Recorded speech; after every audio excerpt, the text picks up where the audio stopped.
Hello my dear students and welcome back to the channel. आज के class में हम कंटिन्यू करेंगे अपना subject corporate accounting and reporting. पिछले वीडियोस के अंदर हम स्टार्ट किए थे कंसोलिडेटेड फाइनेंशियल स्टेटमेंट्स। उसके अंदर हम सीखे थे कैसे कैलकुलेट करते हैं कॉस्ट ऑफ कंट्रोल, कैसे कैलकुलेट करते हैं non controlling interest also called as minority interest, और कैसे बनाते हैं कंसोलिडेटेड बैलेंस शीट। क्लियर है। आज के क्लास में हम लोग उसके आगे के टॉपिक्स पढ़ेंगे, कुछ स्पेशल ट्रांजैक्शंस के बारे में देखेंगे, जैसे कि इंटर कंपनी ट्रांजैक्शंस का क्या ट्रीटमेंट होगा। फिर आगे हम देखेंगे revaluation of assets and liabilities, pre and post acquisition dividend का क्या ट्रीटमेंट होगा। ये सब हम धीरे धीरे करके कवर करेंगे। राइट, चैनल में नए हो तो जरूर से सब्सक्राइब कर लेना चैनल को। कंप्लीट बीकॉम का वीडियोस हम लोग अपलोड करते हैं, डिस्क्रिप्शन चेक कर लेना, वहां पे ग्रुप्स के लिंक है, अपने अपने कॉलेजेस के ग्रुप्स में ऐड हो जाना, वहां पे तुमको टाइमली अपडेट्स मिलता रहेगा। क्लियर है।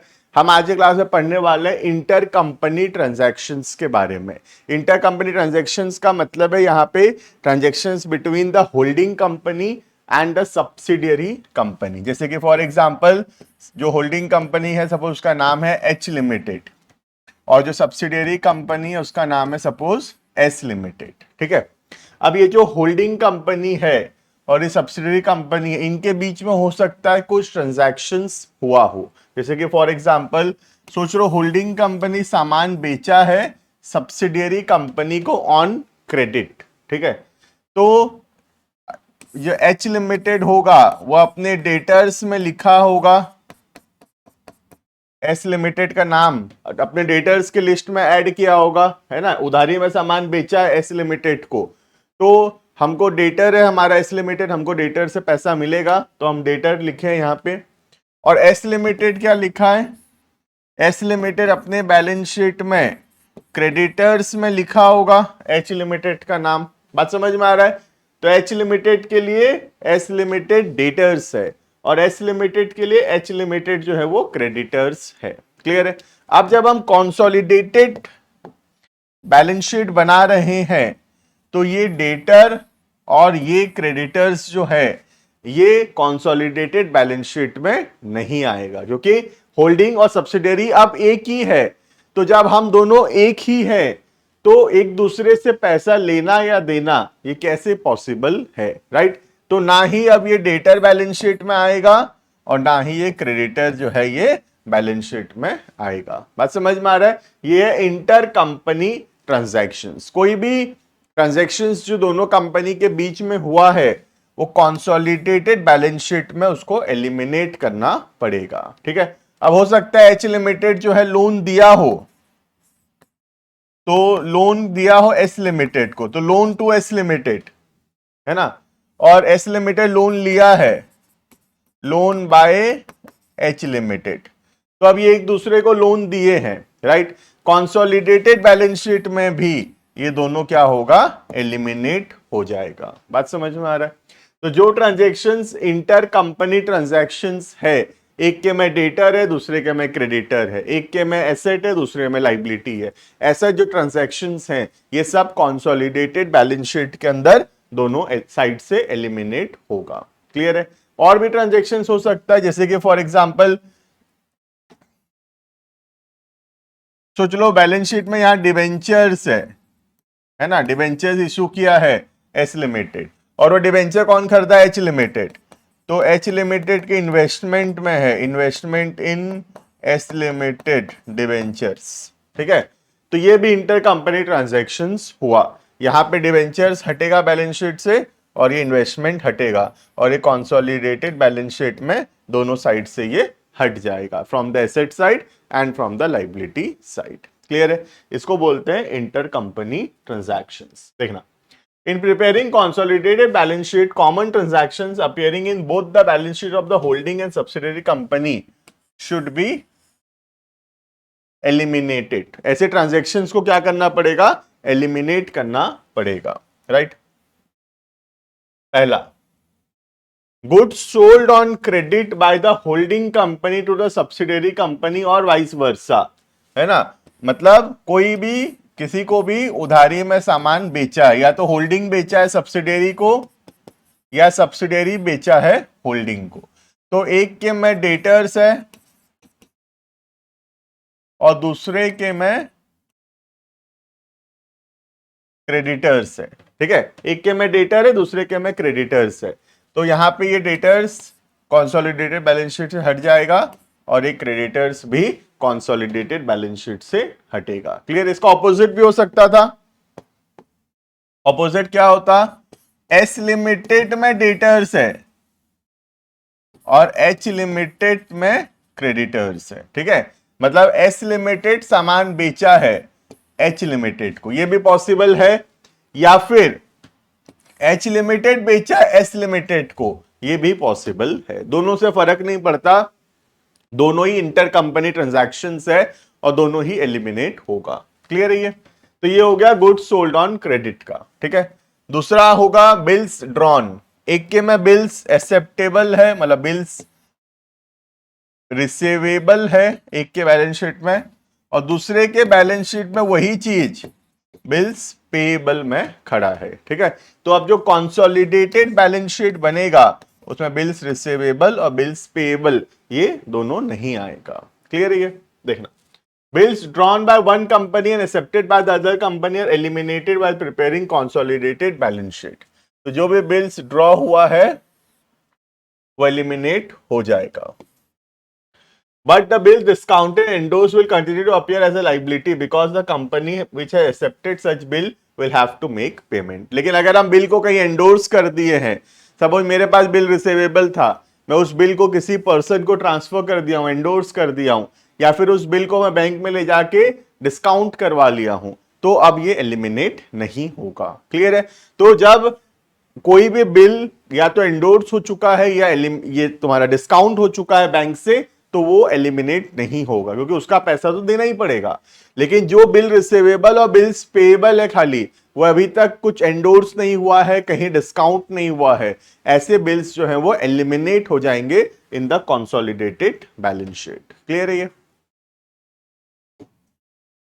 Next, loans advance by the holding company to the subsidiary company. एक कंपनी लोन दिया है किसी दूसरी कंपनी को, तो वो भी एलिमिनेट होगा। क्लियर है ये? तो एक के में लाइबिलिटी होगा, दूसरे के में एसेट होगा, राइट। तो वो भी एलिमिनेट हो जाएगा। जैसे एक कंपनी सोच लो लोन दिया है, तो यहाँ पे लोन उसके लिए एसेट होगा, लेकिन दूसरी कंपनी लोन लिया है तो उसके लिए लोन जो होगा लाइबिलिटी होगा। क्लियर है? तो ये जो लोन है एसेट और लाइबिलिटी में से, ये कंसोलिडेटेड बैलेंस शीट जब बनेगा वहां से ये एलिमिनेट होगा। क्लियर है? तो जो नया बैलेंस शीट बनाएंगे दोनों साइड में लोन्स नहीं आएगा। क्लियर है? Next, debenture issued by one company held by the other company. मैं ऑलरेडी बता दिया। जैसे सोच लो एस लिमिटेड डिबेंचर्स इशू किया है, तो एस लिमिटेड के लाइबिलिटी साइड में होगा डिबेंचर्स, और ये डिबेंचर्स कौन खरीदा है? सपोज होल्डिंग कंपनी खरीदा है, तो ये एसेट में लिखा होगा इन्वेस्टमेंट इन डिबेंचर्स। क्लियर है? अब जब नया कंसोलिडेटेड बैलेंस शीट बनेगा इन दोनों का, तो ये ट्रांजैक्शंस एलिमिनेट होगा, ना डिबेंचर्स इधर आएगा ना इन्वेस्टमेंट आएगा on the asset side. Clear है? तो this is all about inter company transactions. यहाँ एक क्वेश्चन दिया हुआ है, क्वेश्चन मैं ऐप पे अपलोड करूंगा, क्वेश्चन खुद से करना है। मैं तुमको सिर्फ ये एडजस्टमेंट बता दे रहा हूं, जो एडजस्टमेंट यहाँ पे दिया हुआ है related to inter company transactions. ठीक है, देखना। Bill receivable of S limited includes bills for 8,000 accepted by H limited. तो बोल रहा है कि पहला एडजस्टमेंट, एस लिमिटेड में जो बिल रिसीवेबल है उसमें से जो 8,000 का बिल है वो बिल कौन एक्सेप्ट किया है? H limited. मतलब एच लिमिटेड में बिल्स पेएबल होगा। क्लियर है? तो जो कंसोलिडेटेड बैलेंस शीट बनेगा एच लिमिटेड और एस लिमिटेड का, उसमें बिल रिसीवेबल 8,000 से कम हो जाएगा, बिल्स पेएबल 8,000 से कम होगा। क्लियर है? Next, creditors of S limited. Second adjustment क्या बोला है? एस लिमिटेड के जो क्रेडिटर्स हैं include 20,000 due to H limited. तो 20,000 जो है वो एच लिमिटेड को देना है, मतलब एच लिमिटेड के डेटर्स में होगा, है ना, 20 के एच लिमिटेड के डेटर्स में होगा। ये अमाउंट भी हटेगा इन द कंसोलिडेटेड बैलेंस शीट। तो कंसोलिडेटेड बैलेंस शीट में डेटर्स जो है, कंबाइंड डेटर्स जो है 20,000 से कम हो जाएगा, और कंबाइंड क्रेडिटर्स जो है वो भी 20,000 से कम होगा। क्लियर है? तो समझ में आ रहा होगा कैसे करना इंटर कंपनी ट्रांजैक्शंस को। Next, an amount of 30,000 was transferred from by S limited from the current year's profit to reserve. ये हमारे काम का नहीं है अभी, ये तो इंटर कंपनी ट्रांजैक्शन नहीं है, तो अभी इसका ट्रीटमेंट हम नहीं देख रहे। तो हम ऑलरेडी पिछले क्लासेस के अंदर पढ़ चुके हैं how to calculate COC, how to calculate minority interest या non controlling interest, how to prepare consolidated balance sheet, ये सब हम पढ़े थे। ठीक है, तो ये एग्जाम्पल तुम्हारा काम है करने का। इसको मैं कहाँ अपलोड कर दूंगा? इसको मैं ऐप पे अपलोड कर दूंगा। ऐप से देख लेना ये क्वेश्चन को, और ये क्वेश्चन तुम्हारे लिए होमवर्क रहा, इसको जरूर से करना है। क्लियर है? आगे मैं और कुछ इंटर कंपनी ट्रांजैक्शंस पढ़ाने वाला हूं जो बहुत इंपॉर्टेंट है, वो है ट्रीटमेंट ऑफ अनरियलाइज्ड प्रॉफिट। ये बहुत इंपॉर्टेंट है, ध्यान से देखना। सोच लो फॉर एग्जांपल एच लिमिटेड कुछ सामान बेचा है टू एस लिमिटेड। ठीक है, एच लिमिटेड गुड्स बेचा है टू एस लिमिटेड। अब ये जो सामान बेचा है H limited to S limited, ये गुड्स के ऊपर एच लिमिटेड प्रॉफिट कमाया होगा, राइट? एच लिमिटेड क्या किया होगा? प्रॉफिट कमाया होगा। अब सपोज ये जो गुड्स है ये अभी अनसोल्ड है ना, बैलेंस शीट में अभी भी है ये सामान, किसके? एस लिमिटेड के। ठीक है, तो एच लिमिटेड बेचा था एस लिमिटेड को, एस लिमिटेड वो सामान अभी तक अपने गोडाउन में, अपने दुकान में रखा है, उसको सोच लो बेचा नहीं है। ठीक है, तो जो कंसोलिडेटेड बैलेंस शीट बनेगा उसमें ये जो स्टॉक है, ये स्टॉक का जो वैल्यू है इसमें प्रॉफिट इंक्लूडेड है। वो प्रॉफिट कौन कमाया है? वो प्रॉफिट एच लिमिटेड कमाया है। जैसे एग्जांपल के तौर पे सोच लो 40,000 का सामान था, एच लिमिटेड 10,000 का प्रॉफिट जोड़ा और सामान बेचा कितना में? 50,000 में टू एस लिमिटेड। ठीक है, और एस लिमिटेड सपोज ये सामान अभी तक सेल नहीं किया है, अभी तक एस लिमिटेड ये सामान बेचा नहीं है, तो जो एस लिमिटेड का बैलेंस शीट होगा उसमें स्टॉक होगा 50,000 का, ये स्टॉक होगा ना 50,000 का एस लिमिटेड के बैलेंस शीट में। ठीक है, आज जब हम कंसोलिडेटेड बैलेंस शीट बनाएंगे, तो जब कंसोलिडेशन करेंगे, ये एच लिमिटेड और एस लिमिटेड एक ही हो गए हैं, ये अलग अलग नहीं है, ये एक ही हो गए हैं। तो ये जो प्रॉफिट का एलिमेंट इसमें इंक्लूडेड है, वो प्रॉफिट जो अपना ही कंपनी एच लिमिटेड कमाया था, ये प्रॉफिट को क्या बोलते हैं? Unrealised profit. बात समझ में आ रहा है? What is unrealised profit? एक कंपनी एच लिमिटेड अपने ही कंपनी एस लिमिटेड को सामान बेचा और एस लिमिटेड में अभी वो सामान अनसोल्ड है, तो जब एस लिमिटेड में गुड्स अनसोल्ड है तो उसके ऊपर जो प्रॉफिट कमाया है एच लिमिटेड, वो भी अभी रियलाइज नहीं हुआ है। रियलाइज कब होगा? जब आप किसी बाहर वाले को सामान बेच देंगे। ये तो हम एक ही है दोनों, तो ये जो प्रॉफिट 10,000 का इसमें इंक्लूडेड है, ये अनरियलाइज्ड प्रॉफिट है। तो इसका क्या ट्रीटमेंट होगा कंसोलिडेटेड बैलेंस शीट में? जो कंबाइंड स्टॉक होगा दोनों कंपनी का, उसमें से माइनस हो जाएगा 10,000, 10,000 उसमें से माइनस होगा। बात समझ में आ रहा है? और एसेट्स लायबिलिटी साइड में क्या होगा? जो एच लिमिटेड का रिजर्व्स होगा, एच लिमिटेड का रिजर्व कम हो जाएगा 10,000 से, क्योंकि पैसा कौन कमाया था? प्रॉफिट कौन कमाया था? प्रॉफिट कमाया था एच लिमिटेड। तो एच लिमिटेड का जो प्रॉफिट्स होगा, जो रिजर्व एंड सरप्लस होगा, वो रिजर्व एंड सरप्लस कम हो जाएगा 10,000 से, राइट? और ये जो एस लिमिटेड का बैलेंस शीट का स्टॉक होगा 50,000, ये यहां पे 10,000 कम हो जाएगा in the consolidated balance sheet. Clear है ये? तो इसको बोलते हैं अनरियलाइज्ड प्रॉफिट। क्लियर? देखना, ट्रीटमेंट ऑफ अनरियलाइज्ड प्रॉफिट।